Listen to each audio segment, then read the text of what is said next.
You know what that means? Let me see Jamaica become crime free. If Jamaica and we are Jamaica for economy.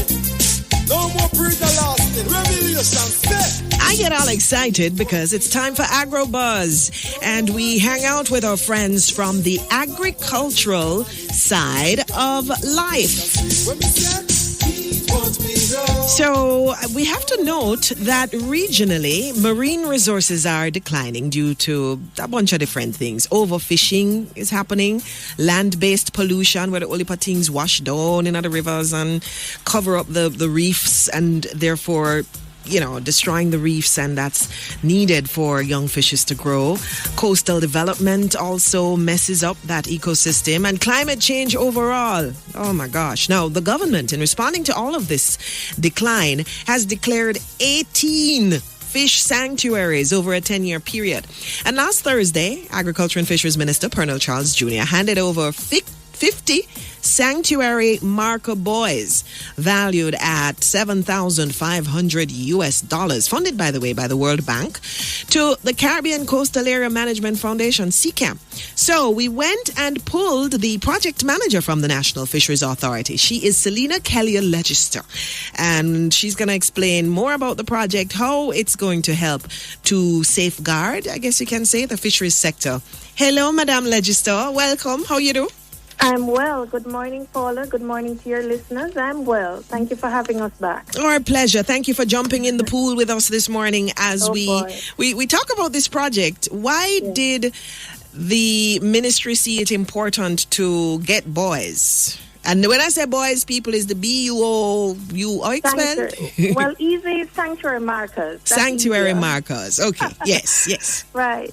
So the Ministry of Agriculture and Fisheries took on this initiative to build resilience towards climate change. Climate change is no longer a debate, Paul, as you know. You spoke about it earlier in the opening. You see the intense and adverse weather patterns.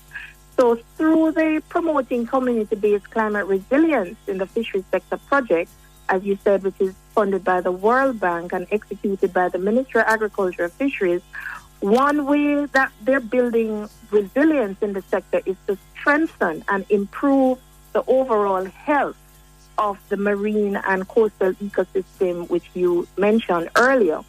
So the project in component one, which relates to the establishment of new and strengthening existing partners, as you said earlier, there are 18 sanctuaries declared in Jamaica. And so that is one way of partnering with our special protected areas personnel in providing training and equipment. Henceforth, the 50 sanctuary markers was handed over last week, Thursday, to the Ministry of Agriculture and Fisheries that will be distributed among those declared sanctuary partners.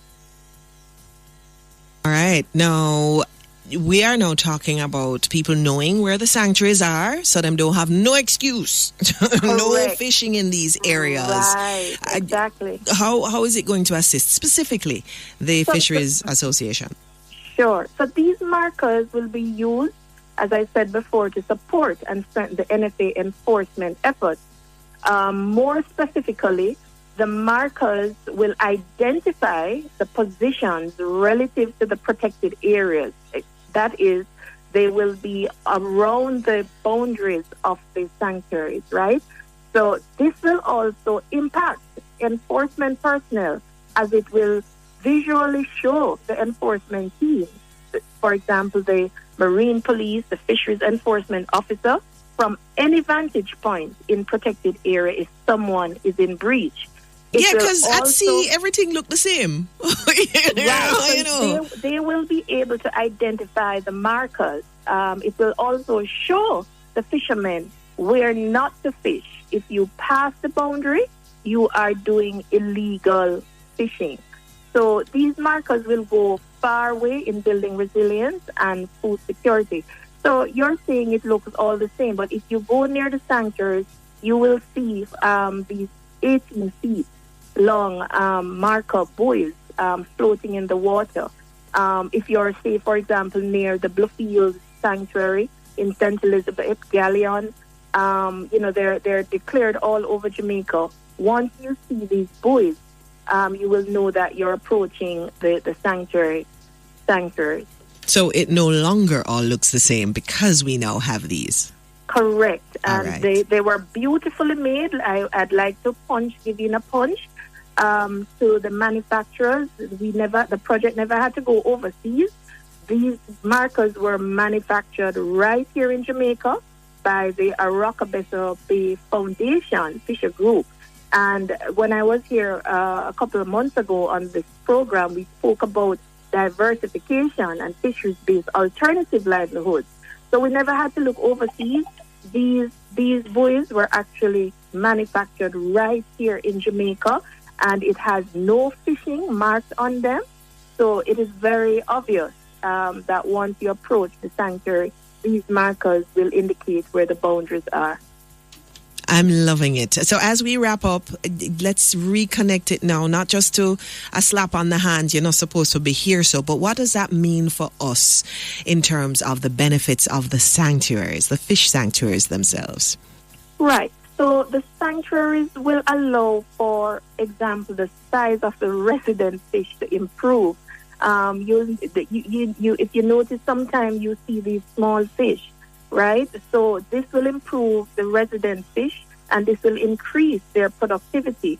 Also, abundance and diversity in the sanctuaries also will be increased.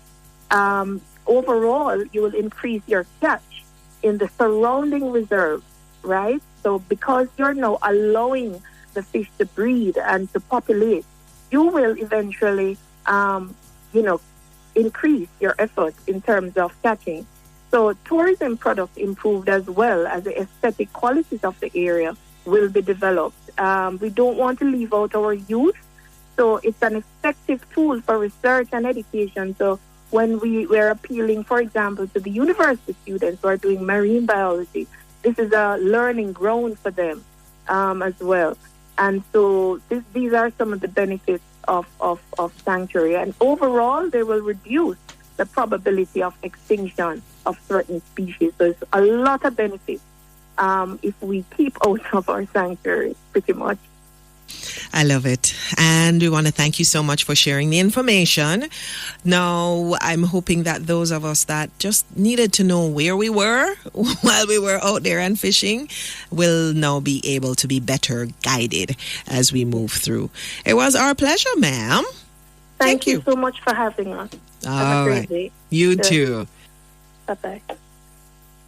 There we have it from AgroBuzz today. Our guest, Selena Ledgister Kellier, Project Manager at the National